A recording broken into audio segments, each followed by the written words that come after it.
Assalamualaikum warahmatullahi wabarakatuh. Perkenalkan, nama saya Alvina Nuraini dari Program Studi Pendidikan Teknologi Informasi semester 4 kelas 4B dengan NPM 2110142832070023. Saya membuat video ini untuk memenuhi TS mata kuliah Profesi Kependidikan dengan dosen pengampu Dr. Abduluddin SPDI MPDI.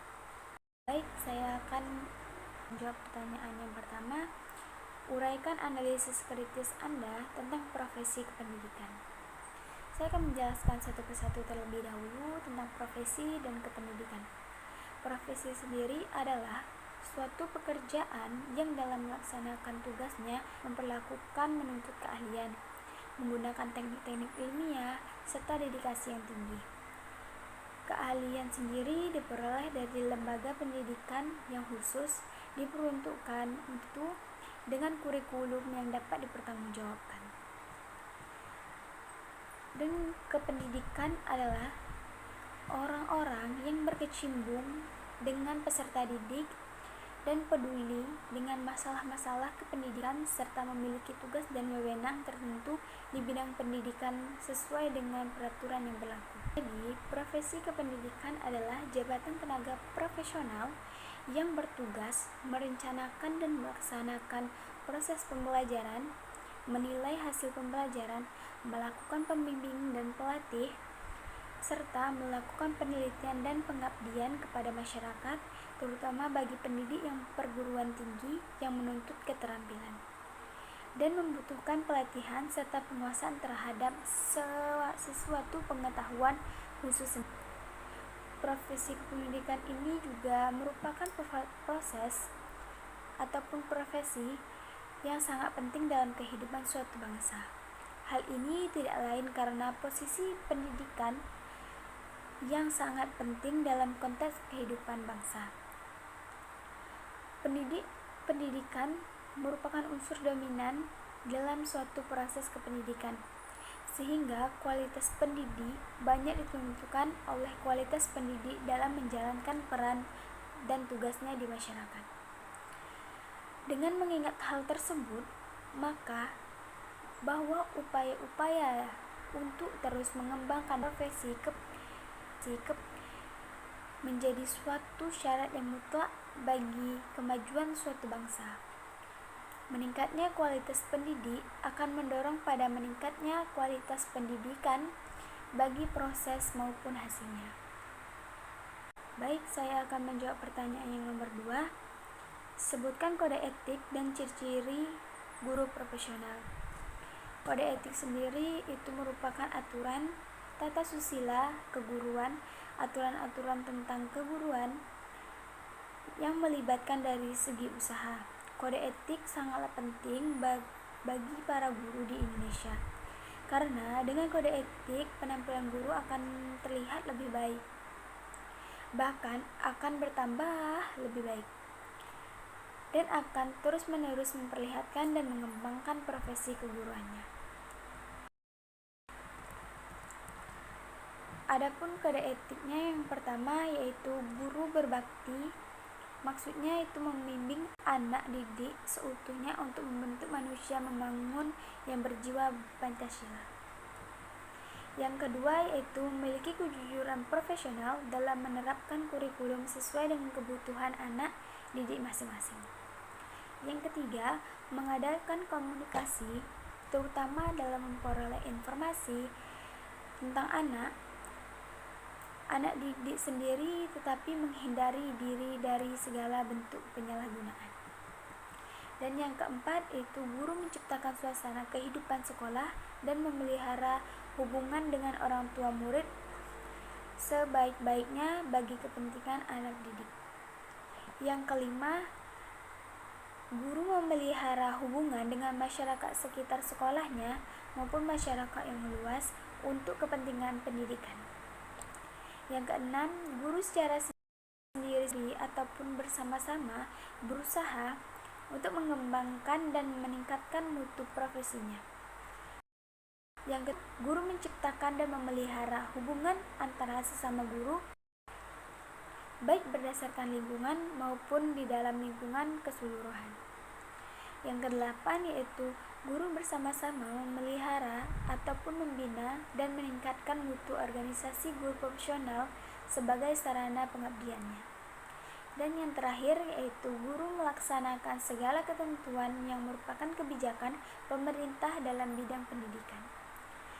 Selanjutnya yaitu ciri-ciri guru profesional. Adapun ciri-ciri guru profesional yang pertama, memahami murid yang memiliki potensi. Yang kedua, menguasai bahan ajar yang akan diberikan kepada peserta didik.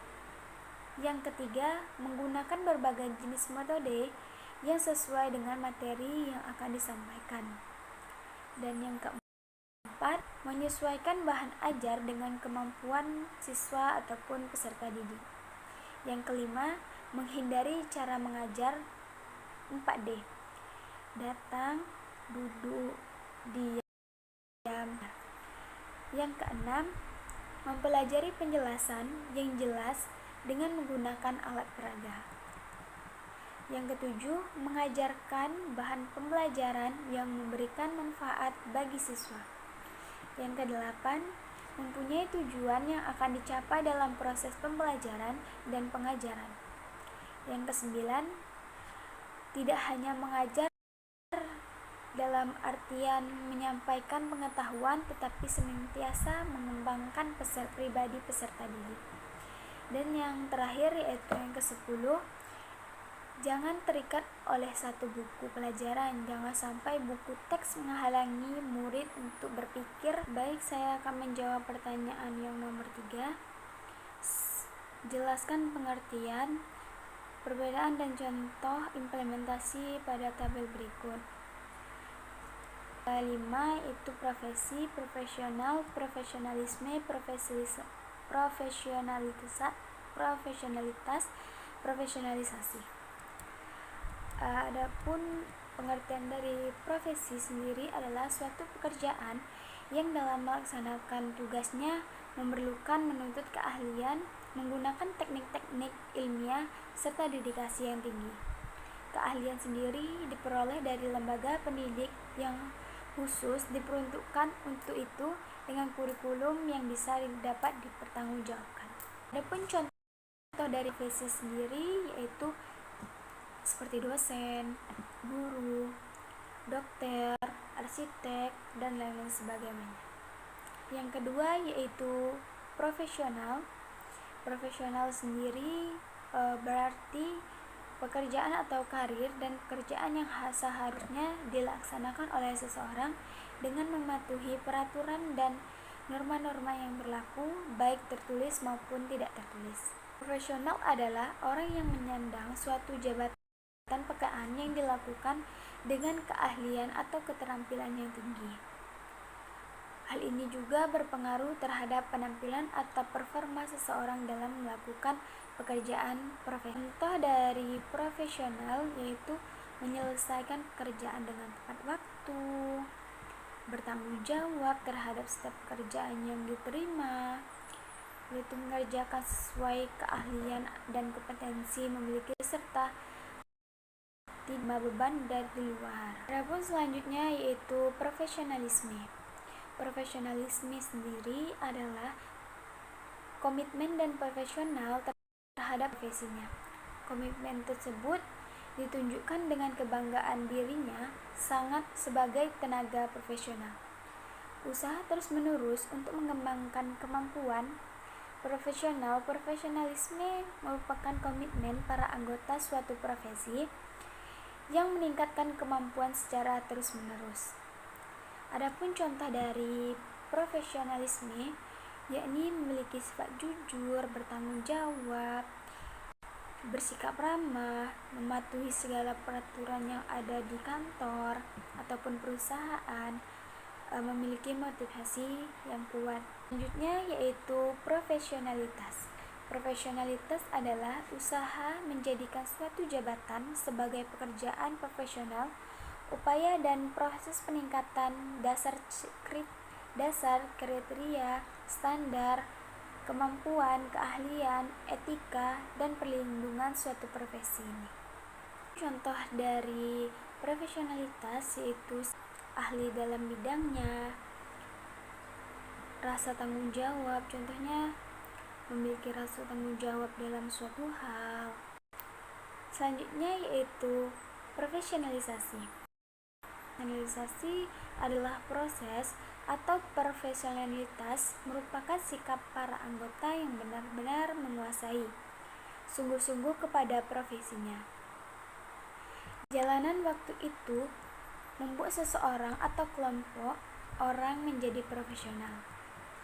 Adapun contoh dari profesionalisasi yaitu menghormati rekan kerja,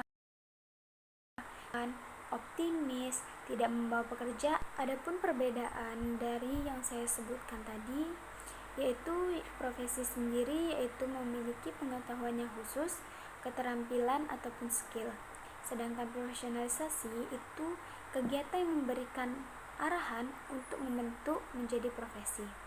Profesionalisme adalah komitmen dan cara pandang profesional untuk mengembangkan profesi secara maksimal. Dan yang terakhir yaitu profesionalitas sendiri itu sikap para anggota profesi terhadap profesinya, serta derajat pengetahuan dan keahlian yang mereka miliki dalam rangka melakukan pekerjaannya. Sekian video dari saya, kurang lebihnya saya mohon maaf. Saya akhiri dengan wabillahi taufiq wal hidayah. Assalamualaikum warahmatullahi wabarakatuh.